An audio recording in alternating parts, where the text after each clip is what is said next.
Marked vehicles leave here when they went to JCTC. They just took off that way, but in their place we see a lot of unmarked police vehicles, a lot of crime scene technicians, vehicles like that we know are now going to begin this long process of trying to figure out exactly what happened here scientifically, not just by talking to people and interviewing people, but using ballistics, using all of those different blood spatter techniques to find out what went down here on the first floor today. Now we know what we've heard, right? At just after around 8:30, the calls came in for service that there was an active shooter down here at the old National Bank building. And we were here within a matter of minutes of that, and the first thing that we noticed was police officers with their long guns had them trained on the building and were moving tactically around the building, and that's when we realized we were here a lot faster than we expected to be, right. And we had to take a step back and kind of assess our own safety. But in doing that, in obeying the request of Metro Police to get to a safe place, we found 3 people who were really trying to do the same thing, only our stories were vastly different. We were there trying to get a story. They were running for their lives, and that's what we found out during the confines of our conversation. One in particular talked about being inside that conference room and seeing the long gun come in and start firing, and that's when you have to, in a very cerebral way, very quickly decipher what's happening and figure out how to best save yourself, and that's when he and as many people as could made every effort possible to get out, and he even talks about having blood splatter on his back right shoulder blade, and at the point when he was talking about that, we really started to see the weight of what had happened land on him. I was going to say, the more that he talked in a situation where you would think that the further away you get from the trouble, the more calm that you would be, the more he talked about what was happening, the more you could see that he was really realizing the gravity. The adrenaline was wearing off and the fear was really picking up. The fight or flight was gone and he was just really feeling what had just happened to him. Another one of the men that we talked to said that he was on his phone in a staircase. I think he said he was going back and forth. At I think he did in the conference room. I think he said that he left the conference room. At 8:42, he looked at his phone and he heard what he thought was construction, because they've been working on the building, they've been doing some renovations. So when he heard the banging, which we now know to be gunfire, he thought it was some sort of construction that was going on inside the building. Okay. And so that's when we started to learn about the number of casualties, which we landed at 4, as we understand right now, plus the shooter themselves has been killed, and then we have a number of people over at University Hospital. I just don't understand why these people particular concern being paid to the police officer who has spent a large amount of this morning in surgery. No update on the condition of that officer as of right now, but our minds continually go in that direction.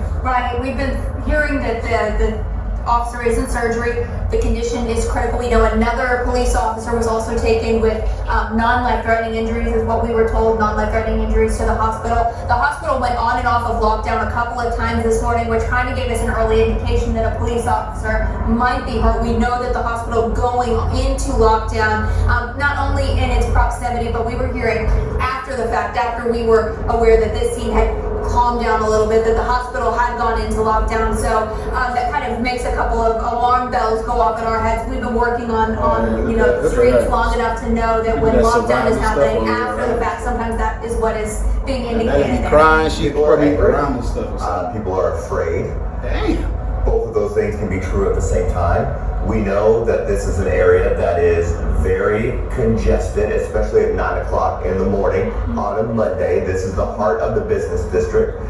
We also know, we've heard a lot of people say, I don't feel comfortable in downtown. And I don't know that that's a fair thing to say, because what we're learning from not just the shooting, but we're aware of what's been going on around the Man, it's country. happening everywhere. I was about to say. There's no area, you can't say nah. It's happening everywhere. I'm not going to go to this part. It could happen anywhere, even at your job, at your kid's school, anywhere, at church, anywhere. There's going to be 700,000 people down here in 3 weeks celebrating the largest annual fireworks show in North America. As you brought that up earlier, I was thinking, wow, I was really down. I was down here on Saturday at a game. I've gone to games here before. I was at Lynn Family Stadium for a game. I comfortably have gone to multiple events down here.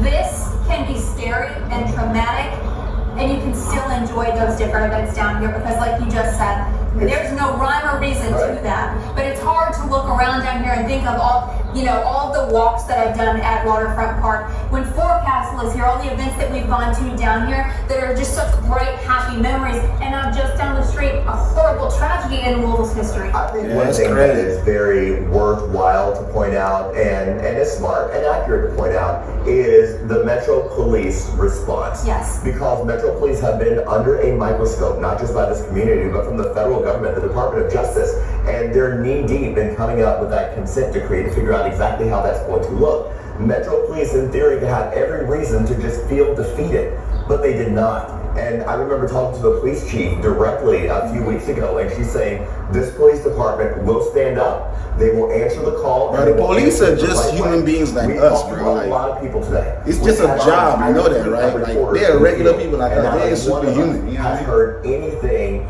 that is disparaging about People be expecting them to do some supernatural shit, be there on time, be there this. Bro, they're human like you, they got to do traffic all that shit.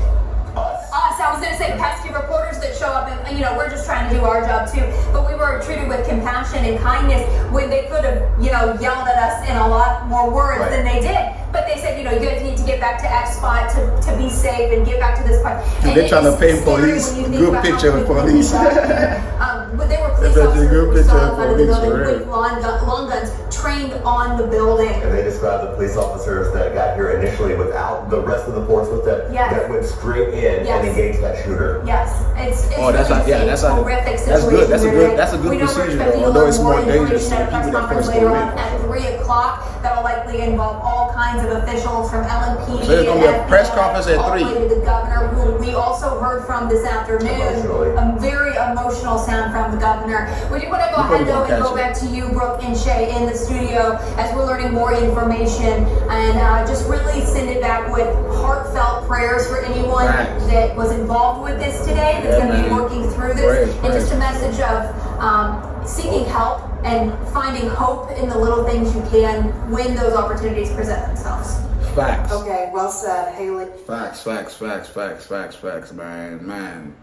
Wishing, speedy recovery to them folks, RIP to them folks, and, what I'm saying, every other person, what I'm saying, blessings, man, because it's a crazy thing, bro. Like, this whole thing is just wild. I ain't gonna hold you, like, let's be honest, like, this shit's crazy. It's going on, like, everywhere. People just shooting and murking, bro. You know what I'm saying? Like, you hear this one, they talking about, the first couple of, we tuned into the thing live, so I didn't know who they were talking about, but they talking about after the person, noticed that, fight or flight left them, they started talking, and they started, all that good stuff. Other person talking about he thought it was construction, but that's crazy. He was right there in the conference room and dipped out real quick. Same thing like the other guy from the was it the Walmart shit, where the person was like, man, I was just in there in the break room and I dipped out, and this man came in there and blasted. See, what's going on, bro? Why people murk? Like, what is really, like, you know what I'm saying? The truth about it is that people are living on happy lives, bro. Like, all this shit is going on. People are not being true to themselves, and that's what's going on. If you're true to yourself, bro, even though challenges come, but if you're true to yourself, you're honest, you're telling people what's going on, all that good shit. Because, you know what I'm saying? Bro, I doubt you're going to be going through something so mentally fucked up that you can't lean on somebody, or somebody can't help you, or somebody, you know what I'm saying? But a lot of us tend to hold stuff in. We can't be holding stuff in, bro. We can't be pretending all this shit. I don't know what exactly happened. All I know is that when someone goes on some shit like this and murks people that ain't got nothing to do with it, you know what I'm saying, it's usually because of something that's built up psychologically, you know what I'm saying? So look, bro, get help if you need help, man. RIP to them folks, man. Like, that's crazy. We're going to follow up on this shit. So the update is going to be, at 3 p.m.? The live thing, I'm gonna try to cover that live at 3. So come in and stay tuned, you know what I'm saying? And I'm gonna catch you on that one.